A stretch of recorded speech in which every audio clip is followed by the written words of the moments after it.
Hi, and welcome to the S.L.B show. I'm your host, Stephen Lee Benson, and remember, the more you know, the more you can grow, the more you can do. And today I'm going to break off a little bit more from my usual videos. I'm going to discuss a little bit about my first peacekeeping mission. Why not? Yours truly, Stephen Lee Benson, used to work for NATO for 2.5 years. How did I get that position? Glad you asked. It's called joining the Texas Army National Guard. And somehow I just fell into this. Actually, no, I kind of did, actually. I was actually slotted second because the guy that was originally supposed to go, he literally told Major Spillers, the guy that was going to be the NATO advisory team, I guess I'm ready to take on this Mickey Mouse bullshit mission. I'm paraphrasing, but that's roughly what he said, supposedly. I don't know, I wasn't there, but coming from him,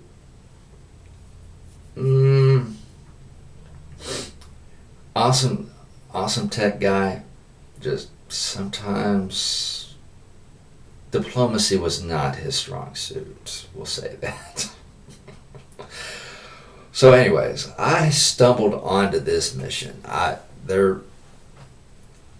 Captain Wheeler at the time, turned into Major Wheeler, was like, I know the perfect guy for Major Spillers. A guy that will actually do as he's told, to do everything verbatim, and you don't have to worry about him getting into any kind of trouble because ironically at that time, I was on the somewhat straight and narrow, and I was kind of boring, actually. I drank by myself for the most part. So, anyways, I got slotted into this. In 2006, I went to a place called Kosovo. Kosovo wasn't a country at the time, and it was pretty much in the middle of what we call the Balkan countries. What used to be the Balkan countries was Yugoslavia. Yugoslavia was a country after World War II. Yugoslavia was communist. It was led by a guy by the name of Tito. That was his code name back in World War II, so they just called him Marshal Tito. Look him up. There's a whole big story about that. And ironically, give y'all a little tidbit of historical information. This guy Tito, his biggest dream while he was growing up was to be what? A waiter. Why? Because they wore cool uniforms.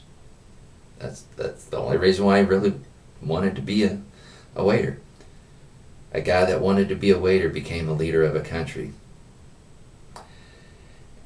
No joke.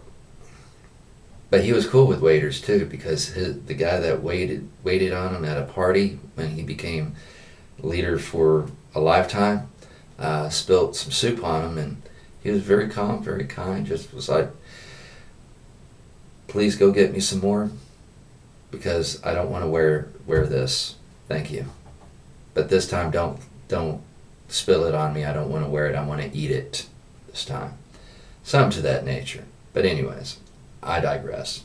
Now, I'm here in this place called NATO, in this place called Kosovo. And so I get off the C-130 thinking everything's normal, everything's cool, everything's awesome. And I'm like, well, it must be kind of cold because they want us to wear Gore-Tex, right? Yeah, that was the understatement of the world, if I've ever heard it. I've never seen so much damn snow in my life, folks. It was to my knees. The wind was whipping and just was, it was going through the Gore-Tex, folks. And if you're military, you know, you've worn Gore-Tex, you know what it should be able to do. Mind you, should be able to do. Okay, so I'm cold, freezing. I'm going, wow, this is awesome. They sent me to Siberia by accident. I don't know what happened. No, it was the Balkans. So, I'm in the Balkans, Film City, Kosovo, place called Pristina. Film City was their little base. It wasn't going to be my permanent duty station, but we were there for about 48 hours. We went through our briefings and all that kind of wonderful good stuff. And we proceeded to go to Skopje. Skopje was near the Petrovic airport. Our base was Camp Able Sentry, so we finally got there by land, by vehicle, and you're seeing mountains. While you're en route there, I'm seeing mountains. I'm looking over and going, oh, wow, if we go over, we are not returning, right? I'm going, wow, this is mind-blowing. So we got there. Everything's good, everything's cool, everything's awesome. And so we're going through our in-processing, and, I'm in the J6, which is, comms and communications. I somehow got separated from my U.S. counterparts. They were able to secure their firearms. I, of course, nope. This guy, nope, not at all. I still had my Beretta 9 with 30 rounds, and I was told we're going to a mandatory meeting. Where was that mandatory meeting? At a bar. Who still had their weapon? Yours truly, me. And I've already reiterated this storyline here. We're in a bar. They see I have a firearm. I'm going, kind of check this in. Oh, don't worry about it. The general was already there. The post general, General John Durrance of the RAF, which is Royal Air Force. And they just said, oh, don't worry about it. You're just going to have 2 drinks. And so 2 drinks is really 4, because Scope beer is a lot stronger than what it looks. A lot. I was not feeling any pain. And so I introduced myself, and throughout my mind at the time, I was thinking, great, the guy I replaced was already on a plane, been gone for a while. I don't have a left seat, right seat. He was drunk, so they sent him away. I don't have a real office. I don't have a computer. I'm going to have to build my computer, and I did. Thank God I knew what to do. And about a month or 2 later, I got an actual, compact / HP desktop. And we don't know what we're going to do with you. Well, I basically filled in for everyone and did everything that other people couldn't do or didn't have time to do, right? So I had and you want to talk about hitting the ground running, self-starter? No. I did self-starter. I didn't have an office. I didn't have a computer. Didn't really know where I was going to be.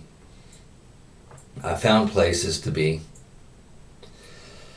and things to do, and made things happen as much as I humanly possibly could do.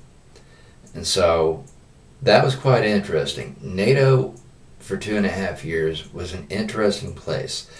Half civilian, half military. By 4 o'clock, the civilians were already gone. We were at the most maybe 20 or 30 people at the most. Maybe if we were really stretching it, maybe 50. But all in all, it was fun. It was exciting. I got to see a lot of what post-communism environment looked like. It's filled with people that are too scared to make a decision, which is understandable. You're conditioned that way. You're generationally conditioned to fear the government, be concerned, do not make a decision without any higher up approval. And I'm going to go more into what I observed the 2.5 years being there in the next video, and hopefully this gives you a little bit of a background and understanding of pretty much what I've gone through and what I observed. So if this video is intriguing, like, subscribe, share, and once again, help me help you so we can help others. Thank y'all for watching, and talk to you here in a little bit. Thank you.